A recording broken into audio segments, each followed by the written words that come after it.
रुपया का नहीं 500 हम जान गए कर 500 रेट है 505 करोड़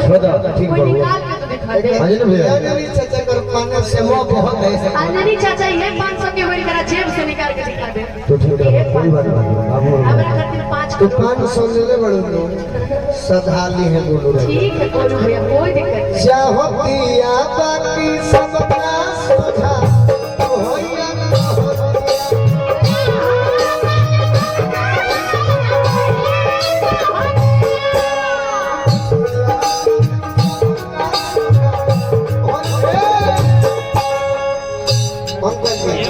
सुन हमार बतिया पहले सुन ले हम तब तक कहीं छोट हवे तो अरे कहबे तो मार ना हम पूछो ए तो करा मन न कहे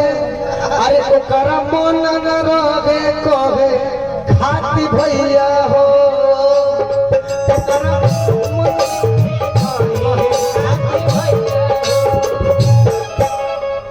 बना के आ झूठ पे तारा न भई रुपया हो रुपया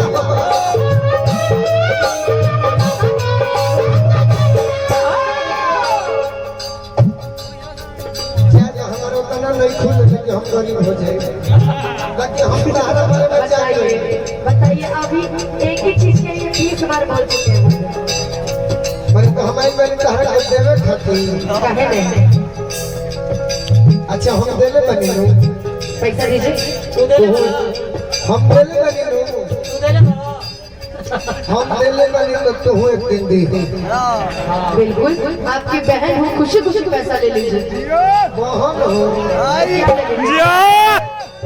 चाहे हम देन को क्या लगेगा क्या कहते हैं? ये तू हो जानना अच्छा बताइए क्या कहते हैं? बताएंगे हम लगेगा ना जोर से कह लो ना बाबुल करे हम कहना कुछ नहीं का ठिका ये हमारे के हल्का में तो बाबुल के गावा तब हमरो ओरिजिनल हम गाना को है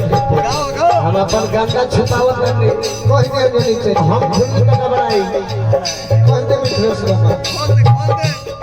कहा तू भी सब लेकिन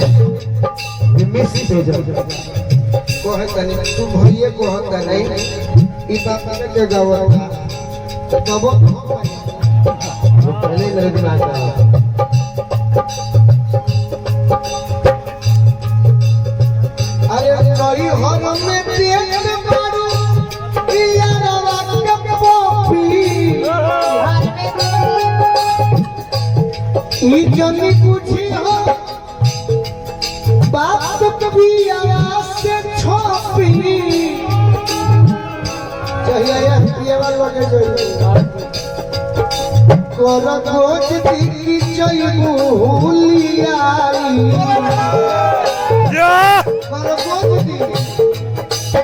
गोरगोज दिखी जई भूलियाई ओही दिन बुझाई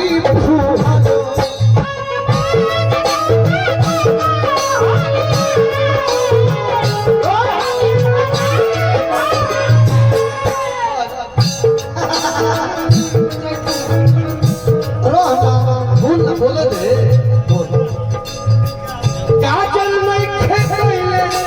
सीता का बानी होने वाले ही के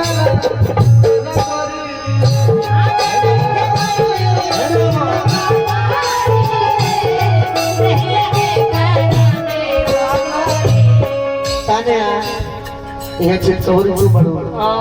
बोलू उनका से लागल बनता लागे दो देखो ही में लागल तीर लगोरी